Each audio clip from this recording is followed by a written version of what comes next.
Alors, je m'appelle Cécile, j'ai 40 ans et je vais donc ouvrir une épicerie à Sauveterre de Rouergue. Bon, alors comment t'en es venu à ouvrir une épicerie à Sauveterre de Rouergue? Alors, après avoir un petit peu bourlingué dans la France, on va dire, un petit passage à Strasbourg et ensuite à Marseille, j'en avais vraiment marre de la ville, on va dire, de la vie à Marseille, de la vie en général là-bas, du côté trop cher de la vie, on va dire aussi. Je voulais m'installer donc à la campagne et pouvoir avoir un jour, par exemple, un petit chez moi. Voilà. Donc, en voulant rester quand même un peu dans le sud de la France et pas remonter dans les froideurs de Strasbourg. L'Aveyron, je connaissais un petit peu en tant que touriste. Donc j'ai commencé d'abord à me dire, bon, je vais aller dans l'Aveyron, et j'ai commencé à chercher du travail dans l'Aveyron. Et en cherchant du travail dans l'Aveyron, donc ça c'était en janvier de cette année, j'ai donc postulé à différentes enseignes, parce que moi j'ai toujours travaillé dans le commerce, j'adore ça, en grande distribution essentiellement, et donc j'avais postulé dans différents magasins, candidature spontanée. J'ai été en contact avec un directeur de magasin Intermarché, pour ne pas le nommer, avec qui j'ai eu un très très bon contact au téléphone, mais qui n'avait pas de poste qui m'intéressait à me proposer. Ce monsieur me rappelle quelques jours après et me dit, j'ai cru comprendre dans votre manière de parler, etc., que vous pouviez passer le cap du salariat, devenir peut-être un petit peu votre propre patronne.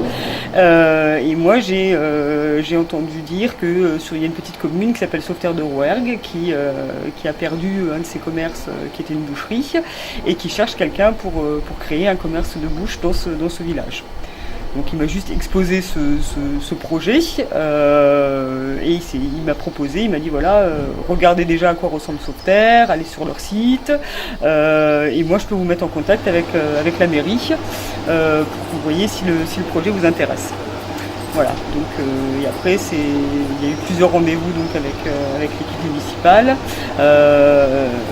par l'intermédiaire de ce monsieur et voilà. Et donc c'est une idée qui m'avait déjà traversé l'esprit, mais je pensais que c'était quelque chose d'inaccessible, et financièrement et au niveau logistique. Mais bon, voilà, après plusieurs mois de travail là-dessus, ça va se concrétiser enfin. Alors dans l'épicerie, il y aura quoi? Alors dans l'épicerie, ça sera en fait comme un mini supermarché. C'est pour ça qu'on l'appelle au petit marché de Sauveterre. Voilà.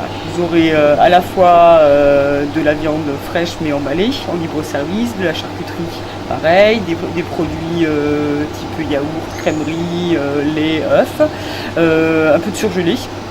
Donc une gamme de surgelés, on va dire basique, avec les légumes, viande, un petit peu de viande hachée, un peu de glace, des choses comme ça. Et on aura tout ce qui est épicerie, ce qu'on dit, dans la grande distribution on appelle ça l'épicerie salée et sucrée, pardon.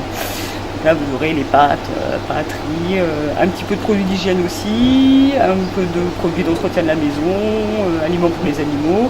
Et on va aussi développer un secteur qui va peut-être être plus axé pour les touristes, mais qui va correspondre aussi à un besoin et une demande dans la région avec des produits locaux. C'est-à-dire qu'on aura pas mal de fournisseurs locaux. Comme la viande ne viendra que de l'Aveyron, que ce soit la volaille ou le bœuf ou le veau, tout viendra de l'Aveyron.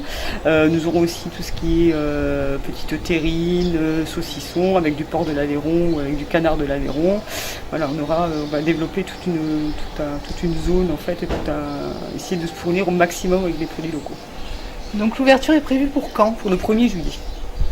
D'accord, donc dès le 1er juillet, les gens pourront acheter dans ta boutique. Ils pourront acheter dans ma boutique, ils pourront se faire livrer aussi, parce qu'on va développer la livraison à domicile, gratuite sur Sauveterre. Et après, sous certaines conditions, parce qu'il y a quand même des frais d'essence sur les deux autres communes, donc sur Sauveterre et Jouel, ça sera gratuit. Après, évidemment, niveau périmètre géographique, on va peut-être demander un minimum d'achat, par exemple. Enfin, on va voir selon les conditions. Si nous, c'est sur notre route, on ne fera pas payer, quoi. Si je sais que je dois aller à Rieux-Cleroux ou sur Baraqueville pour une raison, et que sur le chemin, il y a les gens habitent et que ça tombe à ce moment-là. Après, ça va voir un peu au cas par cas en fait. Commande par téléphone aussi pour les gens qui ne veulent pas ou qui ne peuvent pas se déplacer. Et on voudrait mettre, ça c'est plus peut-être axé pour les gens qui ont des résidences secondaires, on voudrait mettre en place ce qui s'appelle des packs week-end. C'est un système un peu, entre guillemets, c'est un peu copier la grande distribution sur leur système de drive, c'est-à-dire que les gens, par exemple, nous enverront par mail ou nous téléphoneront pour nous dire voilà, moi j'arrive ce week-end, j'aimerais ne pas avoir à faire mes courses, est-ce que vous pouvez me fournir ça, toute leur liste de courses, et ils passent où le récupérer, nous on leur ramène quand ils arrivent. Donc c'est commerce vraiment de proximité. Oui, tout à fait, oui. Qui s'inclut avec des produits locaux. Avec des produits locaux et puis être proche des gens en fait. C'est pour ça qu'on sera 2 dans la boutique pour être au maximum présente, pour pouvoir passer du temps avec les clients parce que nous c'est ce qu'on veut. On veut pas. Voilà, moi je veux pas que ça soit un libre service pur, quoi. Je veux que les gens ils puissent aussi trouver du contact.